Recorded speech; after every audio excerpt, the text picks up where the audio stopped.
तो हाय दोस्तों, कैसे हो आप लोगों का फिर से स्वागत है हमारे चैनल रिप्ले जी के जीएस में। आई होप कि दोस्तों आप लोग बहुत अच्छे से होंगे और पढ़ाई लिखाई अपना कर रहे होंगे।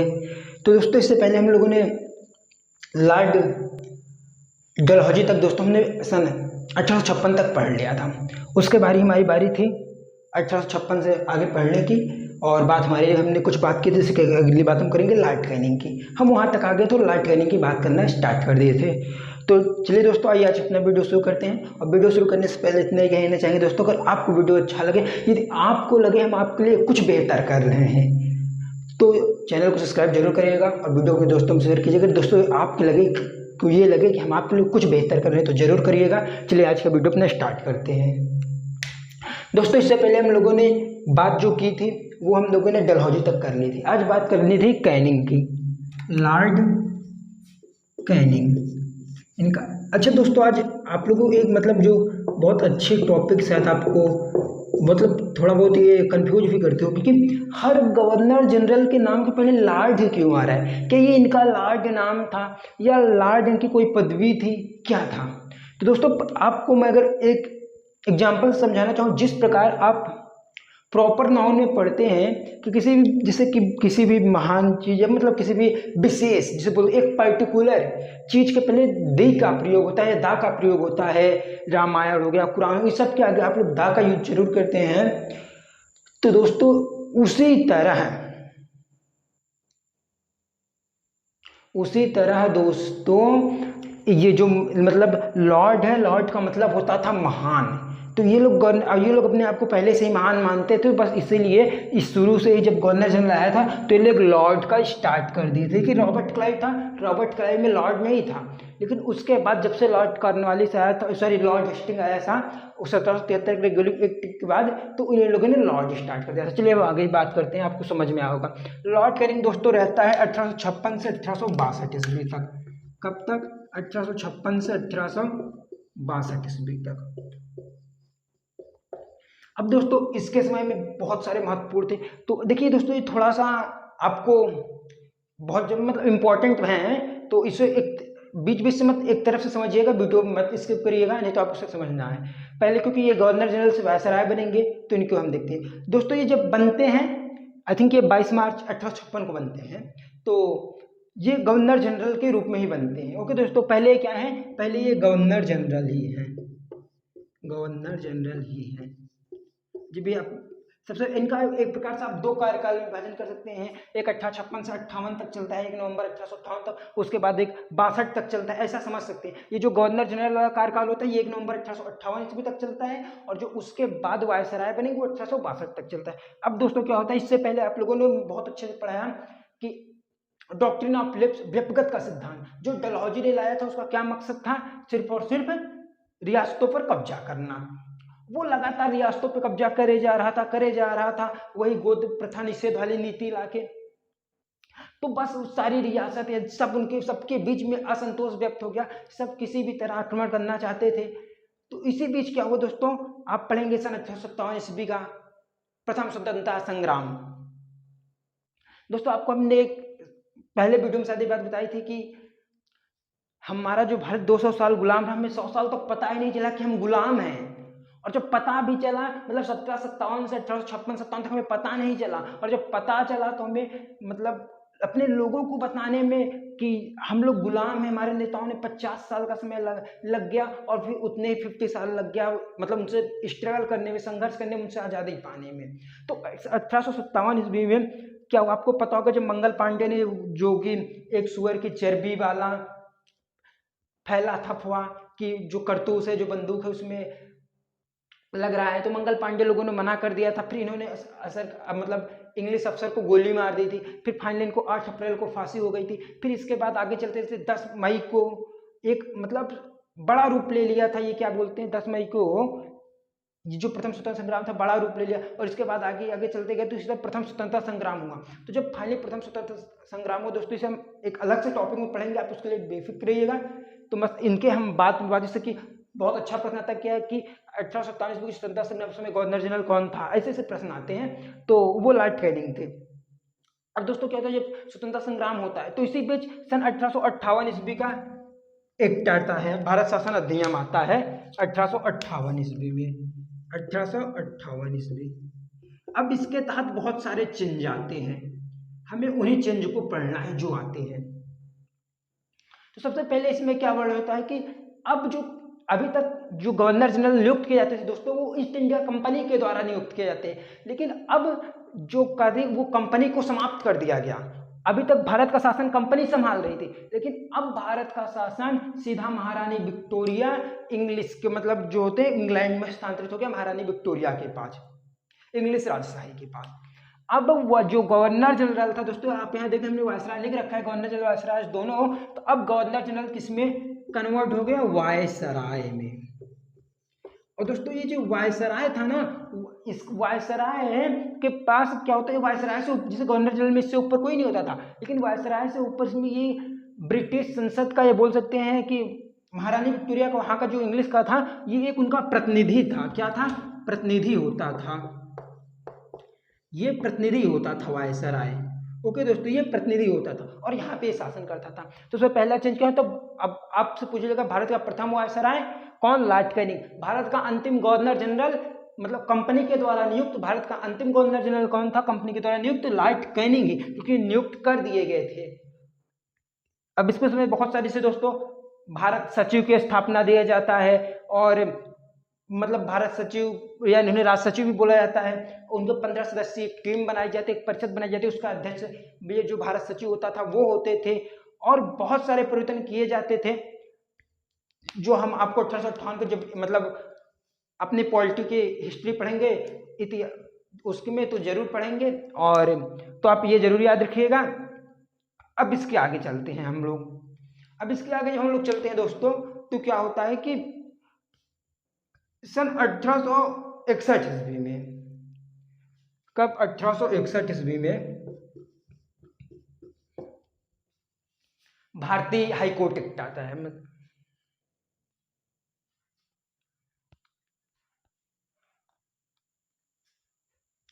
दोस्तों जो हम इसके आगे चलते हैं, तो सन 1861 ईस्वी में भारतीय उच्च न्यायालय अधिनियम आता है।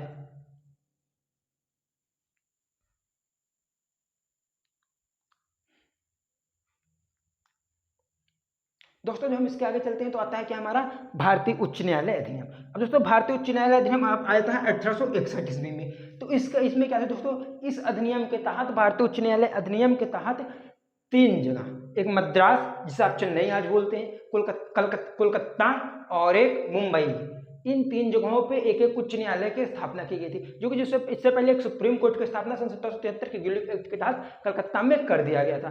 तो 1861 ईस्वी के तहत क्या बोलते हैं, 3 उच्च न्यायालयों की स्थापना की गई थी। ओके, 3 हाई कोर्ट आप बोल सकते हैं। अब दोस्तों क्या था कि बहुत सारे चेंजेस आ गए थे, जैसे महारानी विक्टोरिया ने घोषणा किया था कि अब भारतीयों के साथ बराबरी का व्यवहार किया जाएगा, किसी भी तरह का भेदभाव नहीं किया जाएगा। कोई भी भारतीय इस मतलब उच्च न्यायालय का न्यायाधीश बन सकता है, लेकिन उसमें दोस्तों कोई इतना पढ़ा लिखा भारत में नहीं होता था, उसमें इतना कोई पढ़ा लिखा भारत में नहीं होता था, तो इसलिए पहला कोई नहीं बना था। लेकिन अब पूर्तियां मतलब ये दिया गया अनुशासन की भारतीयों के साथ पूरा मतलब एकदम इक्वल बिहेवियर से ट्रीट किया जाएगा, कोई भी भेदभाव नाम का चीज नहीं होगा, हर चीज में सब कुछ बराबर हो गया था। और इसके बाद दोस्तों इन्होंने 1856 ईस्वी में विधवा पुनर्विवाह अधिनियम लाया था। क्या लाया था, विधवा पुनर्विवाह अधिनियम। अब दोस्तों विधवा पुनर्विवाह अधिनियम क्या है, अच्छा आपको पता होगा, जैसे कि अब तो किसी के यहाँ अगर किसी की पति की डेथ हो जाती है, हस्बैंड की, तो लोग शादी कर लेते हैं, शायद पहले नहीं होता था।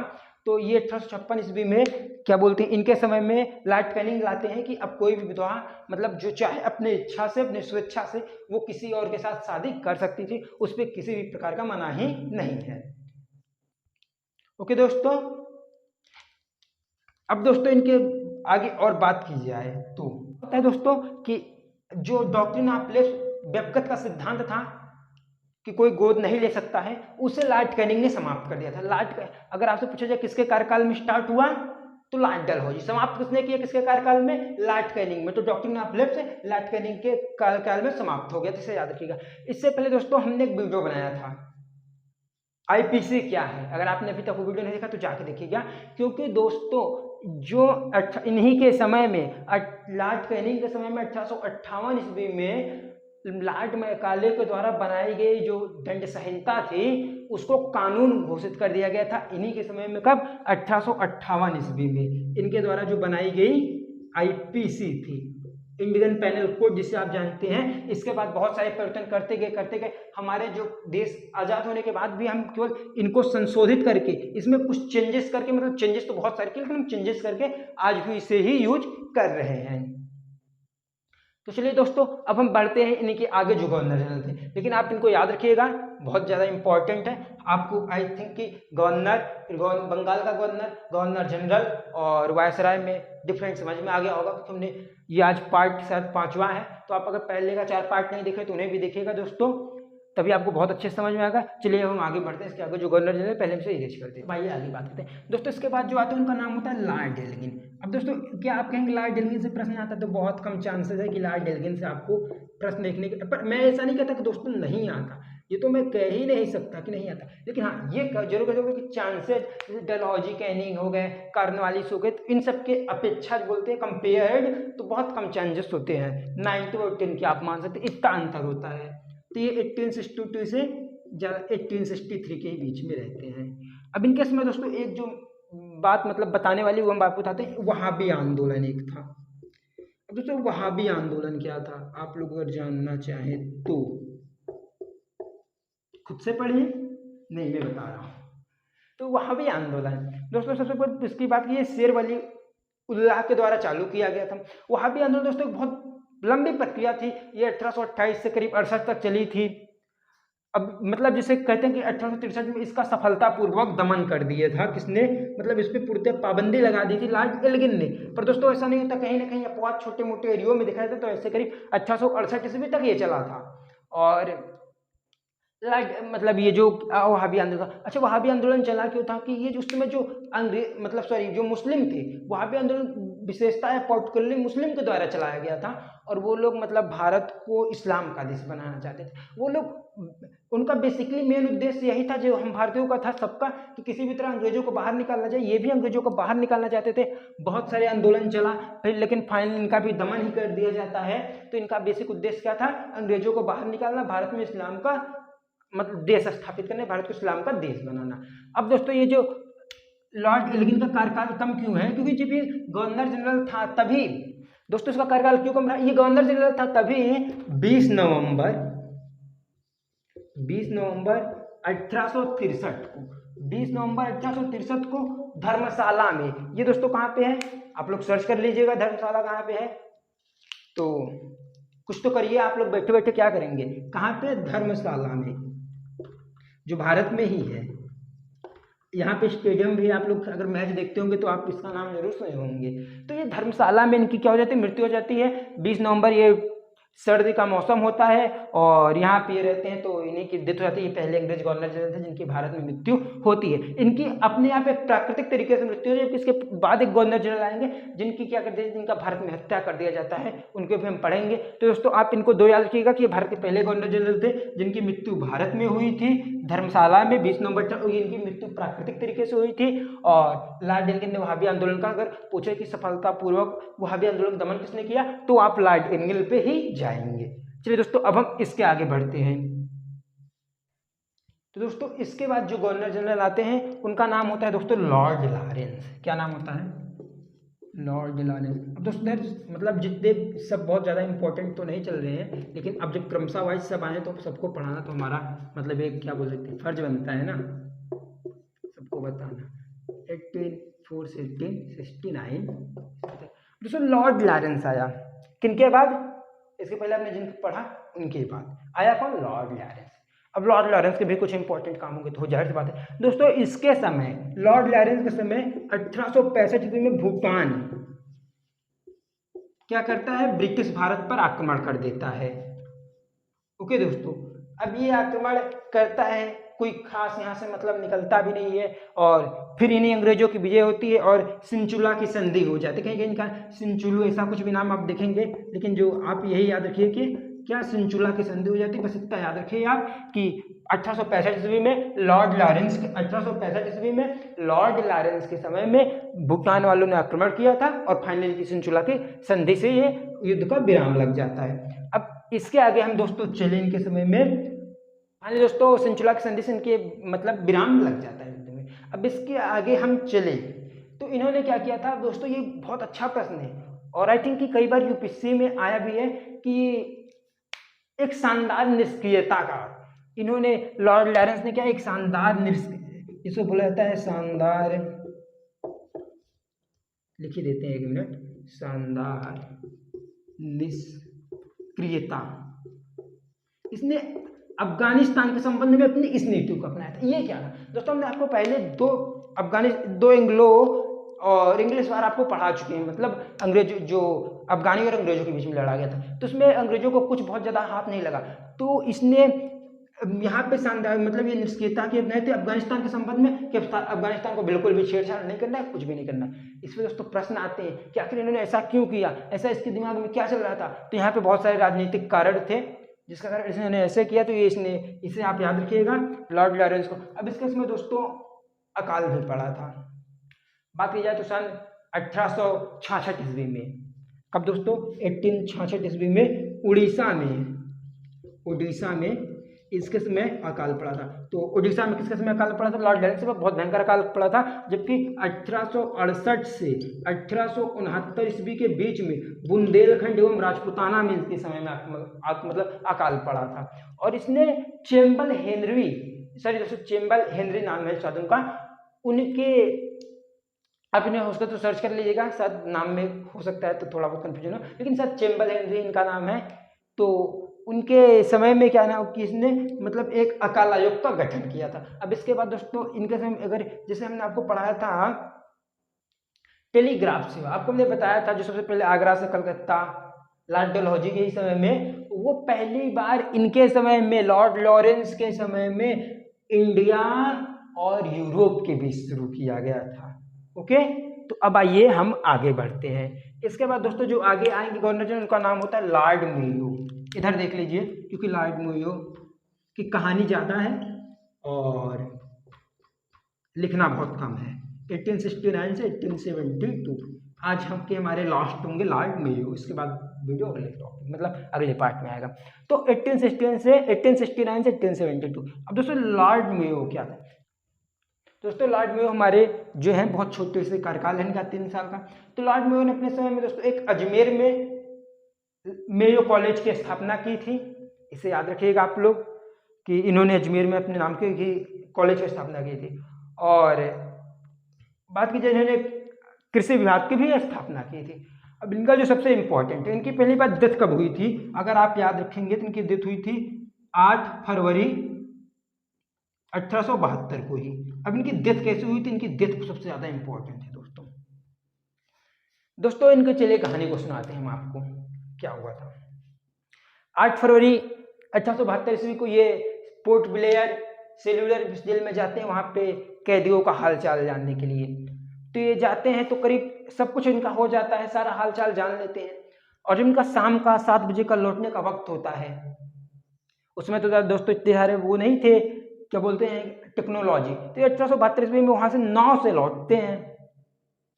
और जब इनका नाव से लौटना होता है तो उसी समय एक अफगान बोल सकते हैं सैनिक था या मानव था, उसका नाम था शेर अली खान। शेर अली खान राष्ट्रवादी भी था और बहुत बहादुर भी था, इसमें कुछ बेशक नहीं, मतलब कोई शंका वाली बात नहीं, बहुत बहादुर था। तो क्या होता है दोस्तों कि वो इनका बॉडीगार्ड रह चुका था। उस समय इनको 12 बॉडीगार्ड मिलते थे, तो वो इनका रहता था। तो उसे पता था ये लोग कब चूक करते हैं, कहाँ पे मतलब मारने का मौका मुझे मिल सकता है। तो ये बात उसे पता था क्योंकि उनके बॉडीगार्ड रह चुका था, तो इनका संरक्षक रह चुका था। और जब ये लॉर्ड मेयो बाहर निकल रहे होते, जा रहे होते, नाव में इनकी बेटी जिनका नाम था शायद मेयो लॉर्ड ऐसा कुछ नाम था, मेयो लेडी, तो वो इनका वेट कर रही थी। अब ये जैसे जैसे जाते रहते हैं ये भी नाव के पास पहुंचते हैं, तो उसमें टेक्नोलॉजी होने के कारण बहुत ज़्यादा उजाला नहीं हो पाता था, मतलब हर जगह जैसे आज बंदरगाह देखते हो वैसे नहीं होता था। तो वो लोग जो इनके संरक्षक थे, बॉडीगार्ड थे, वो लोग वहीं पे ढील देते, उन्हें पता होता है कहाँ पे लोग ज़्यादा ध्यान नहीं देंगे। और वैसे भी सोचते थे कि वायसराय पे कौन आक्रमण करना चाहेगा क्या। तो जैसे ये लोग पहुंचने वाले होते हैं उस समय, जिससे आप बोलते शायद बाल मतलब छुरा आप बोल सकते हैं, तो छुरे से लॉर्ड मेयो ने क्या करता है, आंधी की तरह बिजली की तरह इन पर झपट्टा मारता है और सर धड़ से अलग कर देता है, खून ही खून, और एक ही पल में लॉर्ड मेयो का अंत हो जाता है। तो लॉर्ड मेयो एक ऐसे थे गवर्नर थे जिनका भारत में आपको प्रश्न देखने को मिलेगा, भारत में हत्या की गई थी 8 फरवरी 1872 को शेर अली खान द्वारा, जो कि एक अफगान सैनिक था। तो यूं ही कुछ कहानी थी दोस्तों, यूं ही बढ़ते रहिए और यूं ही पढ़ते रहिए अपने जीवन में। तो ठीक है दोस्तों, आगे मिलते हैं अगले वीडियो में, अगले पार्ट में। अगर आपको वीडियो अच्छा लगा हो, आपको लगा हो आपके लिए कुछ बेहतर कर रहे हैं, जो पहले कहा वही, अगर लगा आपको कुछ हम बेहतर कर रहे हैं आपके लिए, तो चैनल को सब्सक्राइब कर दोस्तों जरूर शेयर करिएगा। चलिए मिलते हैं आपसे नेक्स्ट वीडियो में, तब तक के लिए बाय।